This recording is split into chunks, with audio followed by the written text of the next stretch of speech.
time being, it's impossible for me to take my family back to the UK safely. Well, for a start, the only time that I've come back to the UK is... The announcement arrived without ceremony, warning, or room for negotiation. Behind the guarded walls of Buckingham Palace, a final constitutional ruling declared that Prince Harry and Meghan would never again be permitted to use the style of Royal Highness.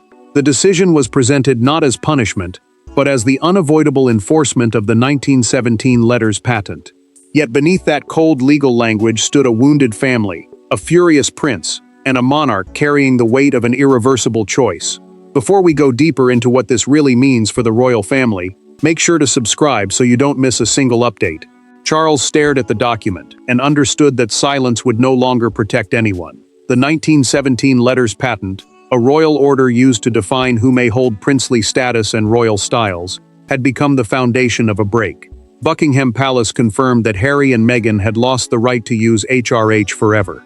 HRH means His or Her Royal Highness, a style that signals closeness to the sovereign and authority to represent the crown.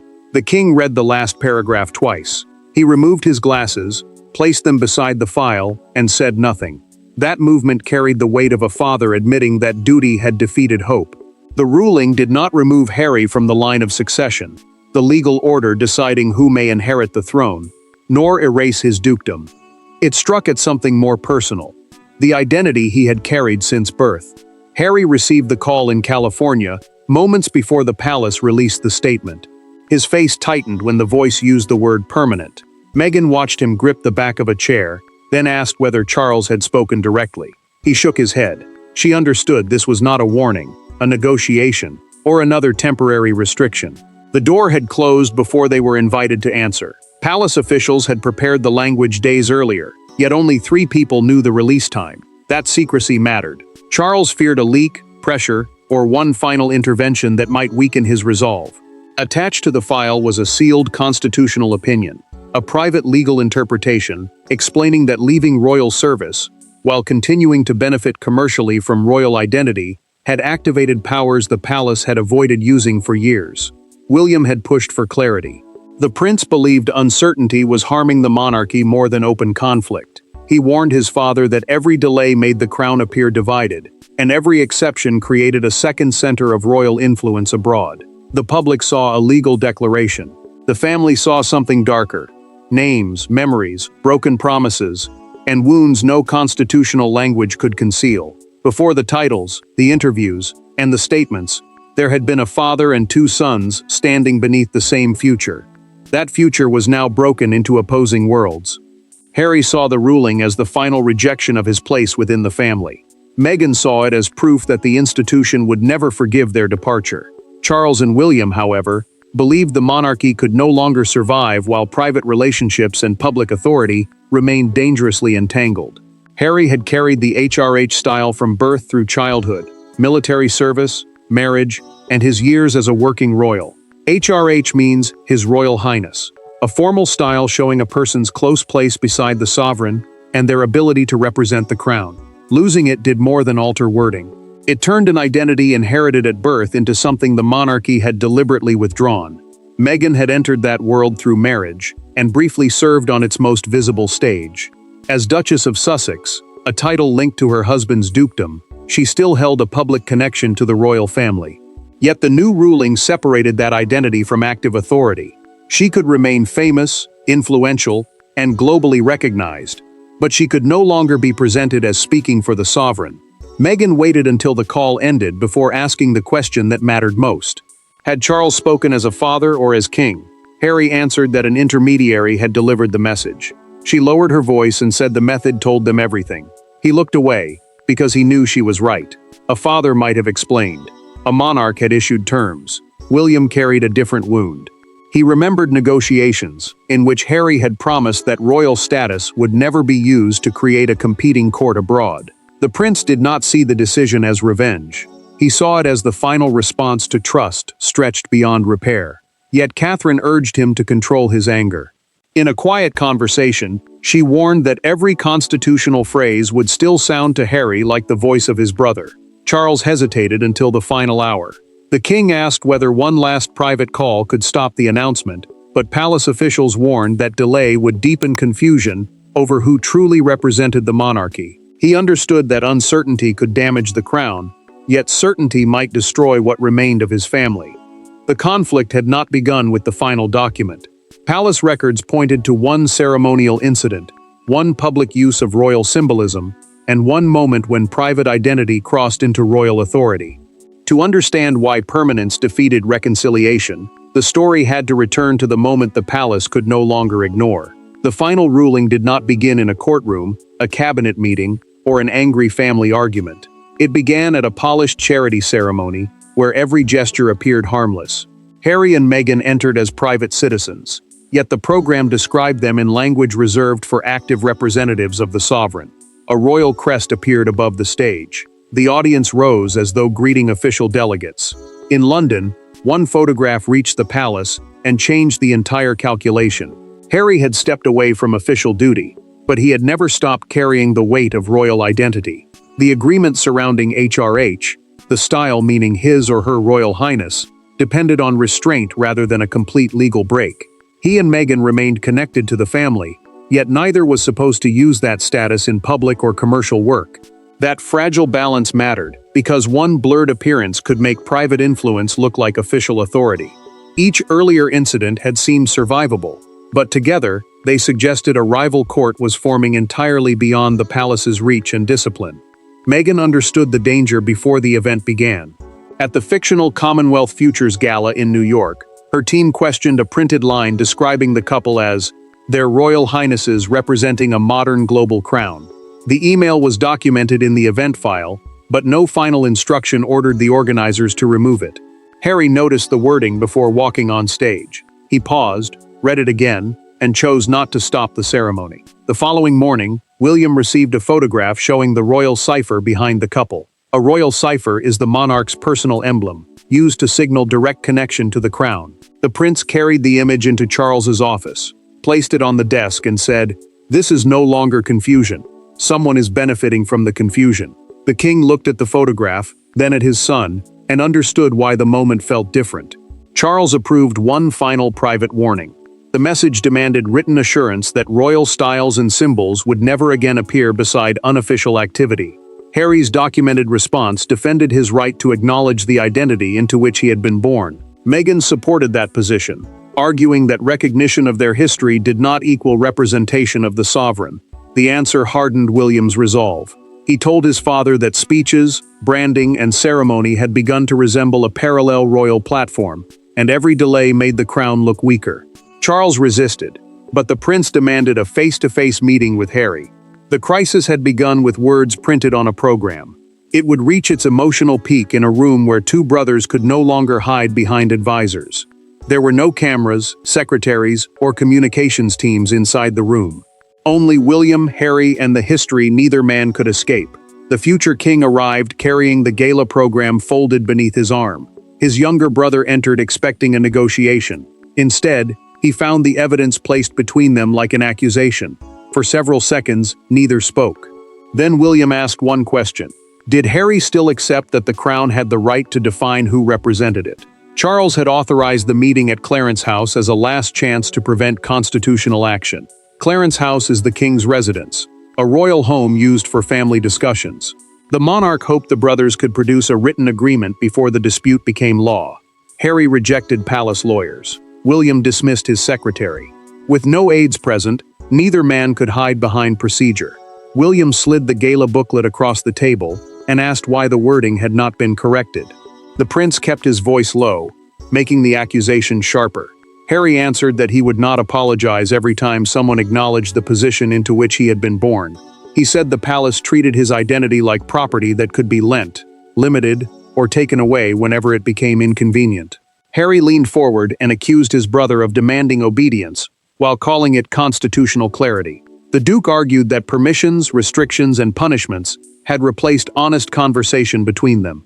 William replied that the issue was no longer personal freedom. The crown, meaning the authority of the monarchy rather than a physical object, could not allow private influence to look like official representation. Everything changed when William warned that continued ambiguity might force the palace to examine more than ceremonial styles. He never said the line of succession, the legal order determining who may inherit the throne, but Harry understood. His chair moved back sharply. He stood and asked whether his own brother was now threatening his birthright. William did not rise. He said the warning was not a threat, but the consequence of refusing every boundary. Harry turned toward the door, anger barely covering the grief beneath it. Then the future king delivered the sentence neither of them could take back. I cannot protect your place in the family by weakening the institution we were both born to serve. Harry paused, but he never answered. Charles later heard a documented account from William and realized the meeting had collapsed. Delay would now look like permission. Action would feel like rejection. The brothers had failed to save what remained between them, leaving the king alone with a decision that demanded the authority of a monarch and the sacrifice of a father. Power inside a monarchy rarely announces itself with shouting. Sometimes it appears as a pen held above a page while an entire family waits. Charles had spent decades preparing to defend the crown, yet no preparation taught him how to sign a decision against his own son. Around him stood legal opinions, historical precedents, and warnings from senior advisors. None could answer the only question that mattered to him, whether protecting the monarchy required destroying the final bridge to Harry. Charles listened as palace counsel explained the power before him. The letters patent were formal written orders issued by the sovereign to control royal titles, styles, and status. Lawyers argued that the 1917 instrument allowed the monarch to decide who could carry the language of royal authority. A new declaration would not erase Harry's birth, marriage, or family connection. It would remove the formal style that made him appear able to speak with delegated standing from the crown. The king resisted permanence. During the late meeting, he asked whether HRH could be suspended rather than removed forever. William answered that temporary language would preserve the same uncertainty tearing the family apart.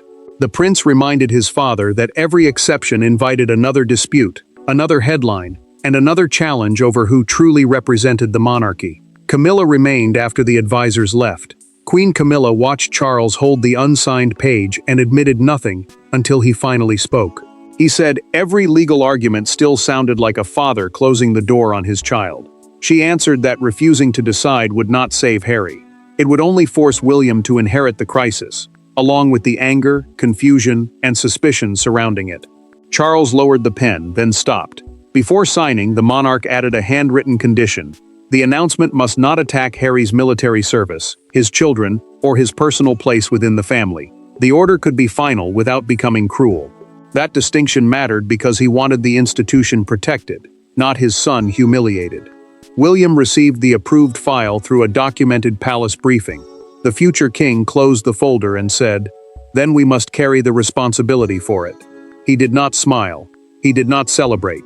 His restraint revealed the truth. This was no victory, only a burden accepted because delay had become more dangerous than pain. The signature ended the debate inside the palace. Beyond those walls, invitations, websites, security rules, ceremonial lists, and family plans were already changing. The consequences would reach them before either could carefully prepare a public answer. Harry and Meghan were about to discover how much of their world had depended on a status they believed could never be taken away. The true force of the ruling became visible not in the palace statement, but in the changes that followed. Website pages were rewritten, ceremonial lists were amended, invitations waiting for approval were withdrawn and reissued. In California, Harry refreshed the royal website and watched the old styling disappear from beneath his name. Meghan stood beside him as the screen changed. What had once seemed symbolic suddenly felt brutally physical, as though part of their shared history had been deleted in real time. Harry refreshed the page again and saw the final version settle into place. The Duke of Sussex, a noble title connected to a region and granted by the monarch, remained beside his name.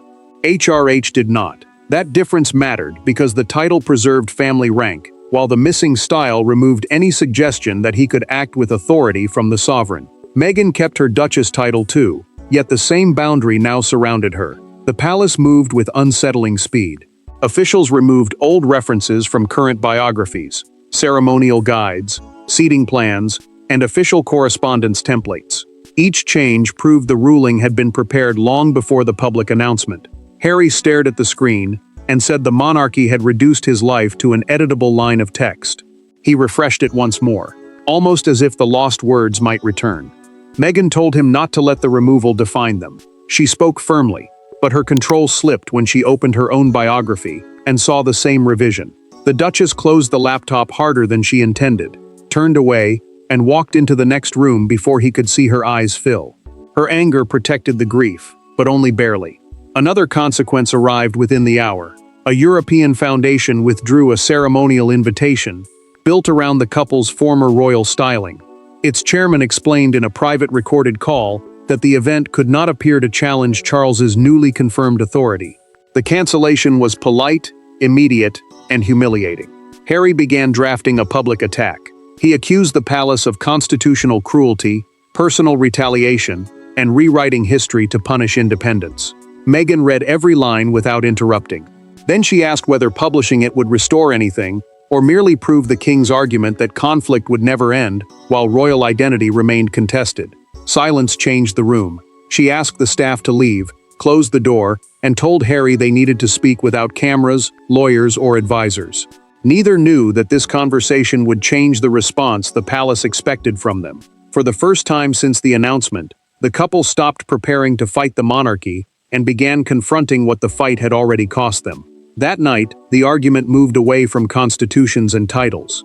Harry and Meghan sat alone after their staff had left, with the unsigned public statement between them. He wanted to defend the identity he believed had been taken from him. She wanted to protect the life they had built outside the palace. For years, they had spoken with one voice against the institution. Now, in private, they faced a harder truth. They no longer agreed on what victory looked like. Meghan asked the communications team to leave, closed the door, and switched off both phones. For the first time that day, no advisors shaped their words, and no strategy softened the pain between them. Harry could challenge the decision and extend the conflict, or accept the loss of HRH, the style meaning His Royal Highness, while proving that his worth existed beyond royal permission. Harry looked at the statement and admitted what the title had always meant to him. It was not just ceremonial language. It tied him to his mother, his childhood, and the future he once imagined beside William. The Duke said losing it felt like being told that every sacrifice, every uniform, and every year of service could be erased by one signature. Meghan listened without interrupting. Then the Duchess reminded him that Archie and Lilibet knew him first as their father, not as a royal designation. She said they could not teach their children that dignity depended on approval from an institution they had chosen to leave. Her voice remained calm, but the words carried a painful challenge. Freedom meant little if they still needed the palace to confirm who they were. Harry reread the attack he had drafted. The pages accused Charles of cruelty and William of turning family pain into constitutional punishment. He held them for several seconds, then slowly tore them in half. The gesture did not mean forgiveness. It meant he refused to let anger decide the next chapter. Meghan helped shape a shorter response. The couple would acknowledge the palace decision, defend their independent work, and make no accusation. They would not give the crown the public confrontation everyone expected. Their silence would force the world to examine the ruling itself rather than another bitter exchange. The palace had prepared for fury, but restraint proved more dangerous. When the message appeared, the absence of attack became louder than any interview. Attention shifted from whether Harry and Meghan would fight to what the decision revealed about monarchy, duty, family, and belonging. Charles now faced sympathy he had not expected, while William faced a colder question. Had protecting the institution required making reconciliation almost impossible for everyone involved? By sunrise, the decision no longer belonged to Charles, William, Harry, or Meghan. It belonged to millions of strangers interpreting a family rupture as a national verdict. Some saw discipline at last, proof that royal privilege could not survive without royal service. Others saw a father using ancient power against his own son. Television studios filled with constitutional experts, former courtiers, and furious commentators. Yet one image outside Buckingham Palace captured the conflict more clearly than hours of debate ever could. Broadcasters called the declaration the clearest royal status ruling since Harry and Meghan left official duty. Royal status meant the formal position, privileges, and authority a person held within the monarchy. Commentators split immediately. One side argued that service had to come before privilege. The other believed Charles had turned constitutional power into a personal punishment against his own child. Palace discipline remained absolute. Charles continued with his scheduled engagements and refused every unscripted question. William's office released one sentence confirming that the decision reflected the sovereign's settled judgment. The sovereign meant the reigning monarch, the person who formally carried the authority of the crown. Neither man offered comfort, anger, or explanation. Their silence protected the institution, but it also made the family appear colder. The fictional London Chronicle captured that divide with a black and gold front page reading, "Royal no more." Separate photographs showed Charles and Harry looking in opposite directions. The king paused over the paper before his first audience, a formal meeting granted by the monarch. He studied both faces, folded the page inward until they disappeared, and walked away without comment. Outside Buckingham Palace, a woman placed two photographs beside the railings.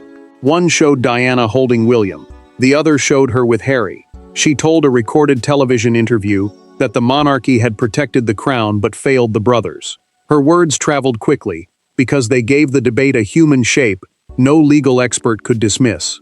Public sympathy refused to follow a simple pattern. Polling supported limits on HRH use, yet Harry's restrained response made him appear wounded rather than rebellious. Meghan's refusal to attack the palace also unsettled advisors who had prepared for open war. Their silence left Charles carrying the full emotional weight of the decision, while William faced questions about whether clarity had become cruelty. Behind palace doors, advisors understood that public approval could preserve authority, but only a personal act could prevent the ruling from being remembered as revenge alone. The legal issue was settled, but its meaning was not. The world had delivered competing judgments. Now the lasting verdict would be written by what the family did next, in private, after every camera turned away. There was no triumphant ending because no one had truly won. Charles preserved the authority of the crown but lost closeness with his son. William secured clarity for the monarchy he would inherit, but accepted that his relationship with Harry might never recover. Meghan protected the independent future she had fought to build, while her husband faced the difference between royal birth and royal belonging. The ruling ended uncertainty, but certainty carried its own devastating price. Charles wrote to Harry by hand after palace records were updated. The king did not reopen the ruling or retreat. Instead, he told his son that the decision was final, while the family relationship remained open if approached without public bargaining. The outcome meant official systems would no longer present Harry or Meghan with HRH, the style used to show formal closeness to the sovereign and authority to represent the crown. Harry read the letter alone and did not tear it apart. The Duke folded the page carefully and placed it inside a drawer.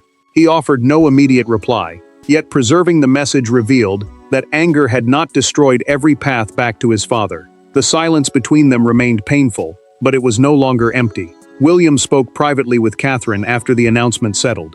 The prince admitted that the monarchy had been protected from ambiguity, meaning confusion over who could speak or act with royal authority. He also admitted that the outcome was not clean. The future king understood that leadership sometimes required carrying a decision that could never be celebrated, only defended. Meghan gave Harry a certainty. The Duchess told him they would no longer measure their future by what the palace permitted, removed, or refused to restore. Their work would continue under their own names. Their children would inherit love, purpose, and identity without being taught that dignity depended on royal recognition. The final meaning for both sides was unmistakable. Losing HRH did not erase Harry and Meghan from royal history, but it permanently separated family connection from constitutional duty. The crown chose clarity over emotional compromise. The couple chose independence over an endless struggle for recognition. Neither side recovered what had been lost, yet both stopped pretending the old arrangement could survive. The palace closed the constitutional door, and Harry and Meghan stopped trying to reopen it. The monarchy entered a new era in which royal identity would be defined not by birth alone, but by service, discipline, accountability, and the willingness to remain within the institution one claimed to represent. Thanks for watching. Please don't forget to like and subscribe, and we will see you in next one.